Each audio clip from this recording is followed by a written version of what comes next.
Hin nýja stefna flokksins Unga Ísland í raun allsherjar stefnumótun í 60 liðum sem hrinda á í framkvæmd í nokkrum áföngum, fái Samfylkingin til þess styrk eftir kosningarnar og komist flokkurinn í ríkisstjórn. Það sem við erum að boða að við viljum setja málefni barna og ungmenna í forgang í stjórnmálunum. Við deilum það í stjórnmálunum hvort að við erum að byggja á hátækni eða stóriðju til framtíðar. En ég held að við getum alveg sleppt í að deilum það að það eru börnin sem við hljótum að byggja á til framtíðar. Þau eru fullorðna fólk morgundagsins. Til að byrja með verður höfuð áherslan lögð á að móta heildstæða stefnu málefni barna og unglinga, draga úr tekjutengingum barnabóta, dreifa fríum námsbókum í framhaldsskólum, bæta tannvernd barna með ókeypseftirliti og auknum niðurgreiðslum.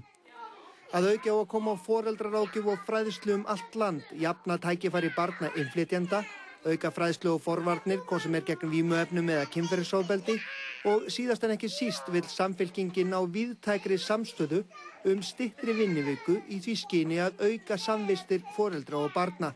Hvað kostar þetta? Eru þetta kosningaloforð sem að koma til með að setja ríkissjóð á aðra hliðina? Nei, tillögur okkar, þessar nýju tillögur sem við setjum í forgang, þær kosta kannski á bilinu 2 til 3 milljarðar, en þegar við höfum náttúrulega ekki kostnað að reikna allt hitt þegar það er komið til framkvæmda, en það er stefnumörkun sem að verður að gerast í áföngum.